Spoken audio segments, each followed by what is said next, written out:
High friends, welcome back to my channel Arham mom cooking. আজ আমি আপনাদের সাথে একদম দোকানের মতো কাঁচা আমের টক ঝাল মশলাদার আচার তৈরির রেসিপি শেয়ার করব। এইভাবে আচার তৈরি করে 2 বছর পর্যন্ত রেখে খেতে পারবেন, কোনো রকম নষ্ট হবে না। রোদে দেওয়া ঝামেলা ছাড়াই খুব সহজ পদ্ধতিতে আচারটি তৈরি করে দেখাবো। আমি এখানে 1 কেজি পরিমাণ কাঁচা আম নিয়েছি। আমগুলোকে খুব ভালো করে ধুয়ে নিয়েছি। এবার আমের ওপরে যে জলটা লেগে আছে সেটা আমি একটা কাপড় দিয়ে ভালো করে মুছে নেব, কোনো রকম যেন জল না থাকে সেইভাবে মুছে নেব। আমি একটাকে মুছে নিয়েছি, ঠিক একই রকমভাবে আমি সবগুলোকে মুছে নেব।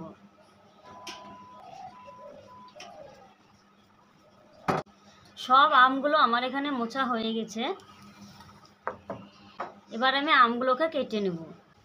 আমগুলো আমি খোসা সহ কাটবো, মুখের অংশটা ফেলে দিয়ে কেটে নেব।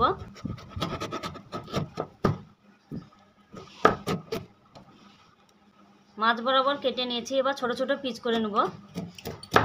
আর ওপরের যে একটা পাতলা অংশ থাকে পেপারের মতো, এটাকে আমি ফেলে দেবো।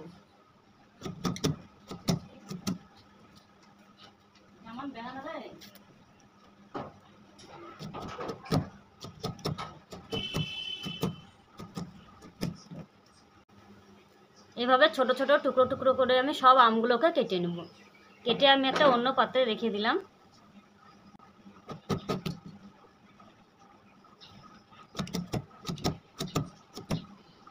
সব আমগুলো আমার এখানে কাটা হয়ে গেছে। এবারে আমগুলো আমি একটা অন্য পাত্রে ঢেলে নেব। আমের মধ্যে দিয়ে দেবো বেশ কিছুটা পরিমাণ লবণ। লবণের পরিমাণটা একটু বেশি করে দিতে হবে। আর দিয়ে দেবো হলুদ গুঁড়ো। ভালো করে ঝাঁকিয়ে নেব।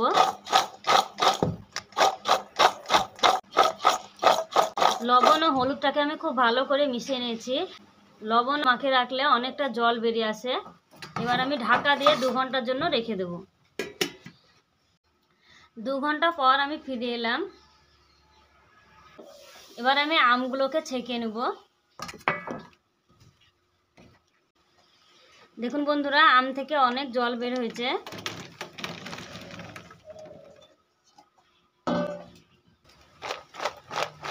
এইভাবে ঝাঁকিয়ে ঝাঁকিয়ে আমি পুরো জলটাই ঝরিয়ে নেব।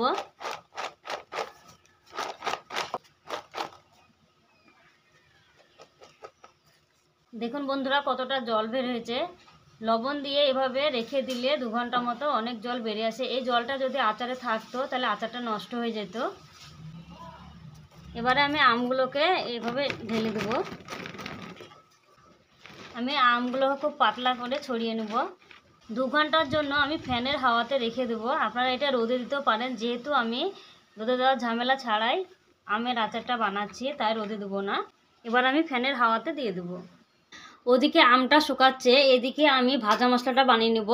তার জন্য দিয়ে দেব 2 চামচ কালো সর্ষে, দিয়ে দেবো 1 চামচ ধনে, দিয়ে দেবো 1 চামচ জিরে, গোটা জিরে দিয়ে দিলাম, দিয়ে দেবো 1 চামচ মৌরি, আর দিয়ে দেবো 1/2 চামচ মেথি। মেথিটা খুব বেশি দেওয়া যাবে না, তিতো লাগবে খেতে। এবার আমি গ্যাসের ফ্লেমটা একদম লোতে করে দিয়ে মশলাগুলোকে হালকা করে ভেজে নেব। মশলাগুলো খুব বেশি পুড়িয়ে ফেলা যাবে না, হালকা একটু মুচমুচে হলেই হবে। মশলা থেকে খুব সুন্দর একটা গন্ধ বের হচ্ছে। মশলাটা এখানে আমার ভাজা হয়ে গেছে। এবার আমি নামিয়ে নিয়ে ভালো করে ঠান্ডা করে নেব মশলাটা। আগে আমি 2 কাপ মতো সরিষার তেল গরম করে নেব। মেজারিং কাপের আমি 2 কাপ দিয়েছি তেল এখানে। তেলটাকে আমি ধোয়া উঠা গরম করব না, হালকা করে গরম করে নেব। তেলটা ঠিক কীরকম গরম হবে সেটা আপনাদের দেখিয়ে দিচ্ছি। 2টো মৌরি ফেল দিলাম। দেখুন ওপরের দিক থেকে নিচে থেকে ওপরে অটোমেটিক ভেসে উঠছে। ঠিক এইরকম গরম করতে হবে, এর চেয়ে বেশি গরম করা যাবে না।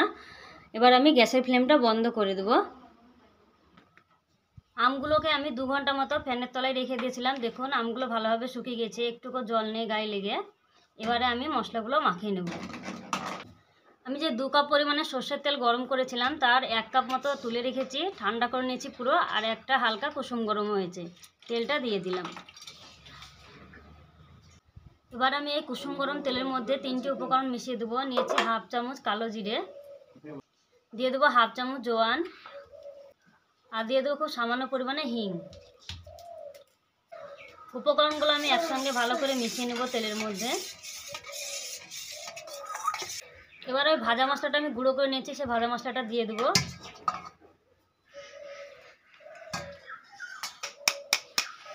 সব ভাজা মশলাটা দিয়ে দিলাম। এবার আমি ভালো করে মিশিয়ে নেব।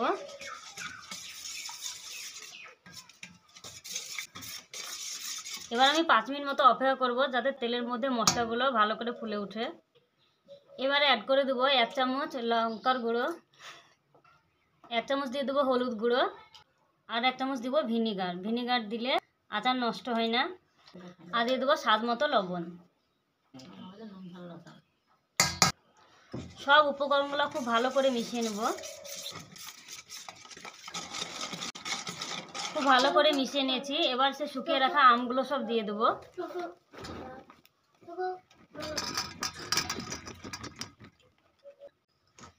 সব আমগুলো মশলার সঙ্গে খুব ভালো করে মিশিয়ে নেব।